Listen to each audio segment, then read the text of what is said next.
Mga ka-wonder, hinay-hinay sa matatamis, ano mang sobra ay masama at baka magka-diabetes. Pwede rin humanap ng mga pampatamis na sing sweet pero healthier. Meron? Bukod sa maraming pataniman ng tubo dito sa bansa na pangunahing ginagawang asukal, meron pang ibang pampatamis na mapipitas lang sa paligid-ligid. Tulad ng pampatamis mula sa katas ng buri, isang punong kamag-anak ng nyog.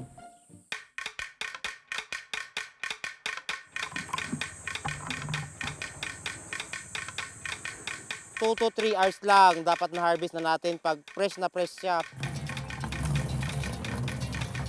Ang tuba kasi na galing sa buri o puno ng buli sa Balungaw, Pangasinan, ginagamit na fresh pampatamis. Pero hindi ito yung tubang nakalalasing.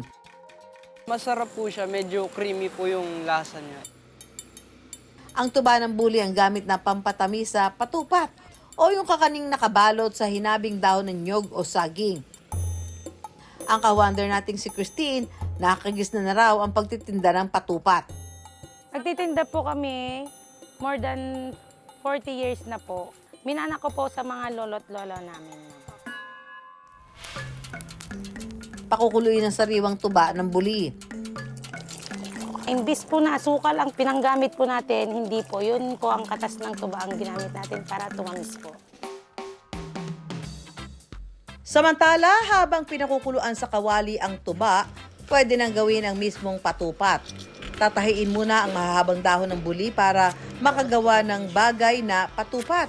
Ito po yung butas niya. Dito natin ipapasok yung halagkit po. Kapag gumukulo na, saka ilulubog ang malagkit na bigas na nakalagay sa hinabing dahon ng nyog. At ilalagay po natin yung ginawa nating patupat kanina. Kapag nabawasan na ang tuba at lumapot, Yung tamis niya, ma'am, talagang natural po siya na galing po sa... Ngayon po, luto na po ang ating minatamis na patupat.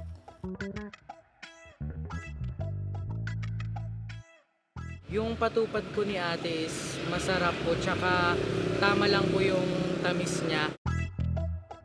tanging ang pagtitinda raw ng patupat ang kinabubuhay ni na Christine. Kaya laking pasalamat daw niya sa biyayang pampatamis na tuba ng buli. Kung healthier option naman daw na pampatamis sa kape, may nipasap sugar o asukal na gawa sa pinatuyong katas ng sasa.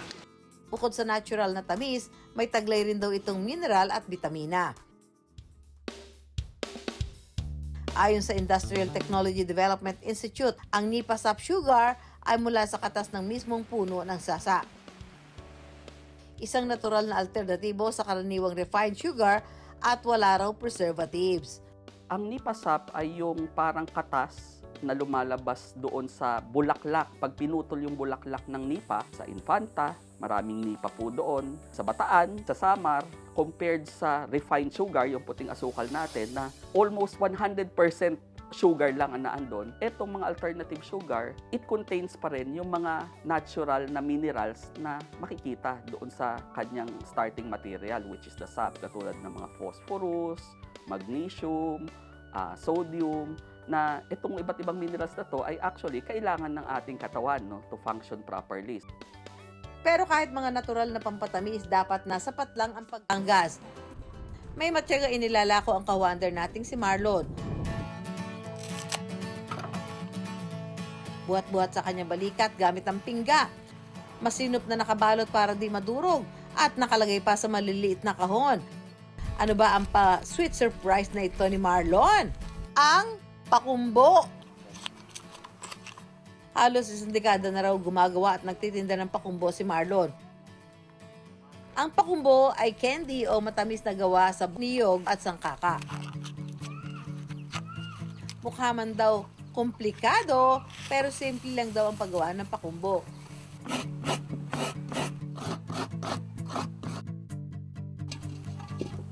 Una munang tutunawin ang sangkaka o minatamis na bao na galing sa katas ng tubo.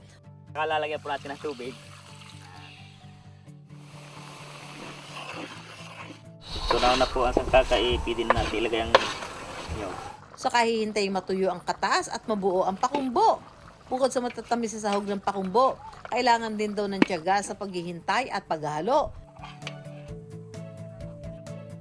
At pagbabalot nito.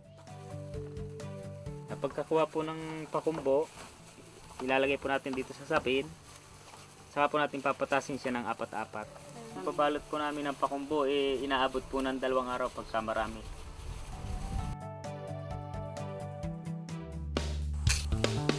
Gagawin ko lang ng box para dito po ilagay ang pakumbo. Ang panindang pakumbo ni Marlon, nakasabit sa pasan-pasan niyang pingga o mahabang kahoy na karaniwang gawa sa kawayan.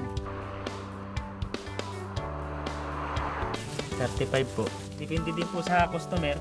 Pag natawad, hanggang 25 po. Ang matamis na pakumbo, pwede ring mag-level up ng mga lutuin. Hilig daw mag-travel ni Chef She sa iba't ibang probinsya para maghanap ng mga kakaibang luto at sangkap. Kaya nang matikman ang tamis ng pakumbo, ang naging kitchen goal niya, magluto ng spicy prawn pakumbo.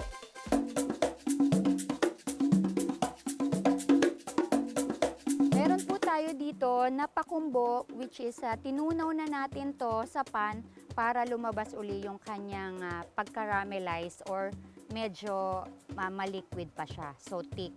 So ito i-set aside muna natin. Pwede na ilagay ang hipot. At syempre, ang magpapasarap sa ating special na putahe, ang pakumbo.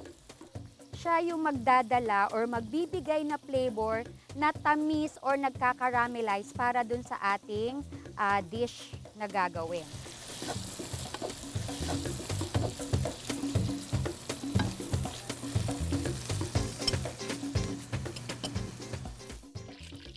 Hatulan na ang combo sarap ng hipon at pakumbo. Parang nagbe-blend yung anghang at tamis. Lumabas yung umami flavor niya, ha? Okay talaga to. Ang dating candy-candy lang na inilalako sa kalsada, pwede na rin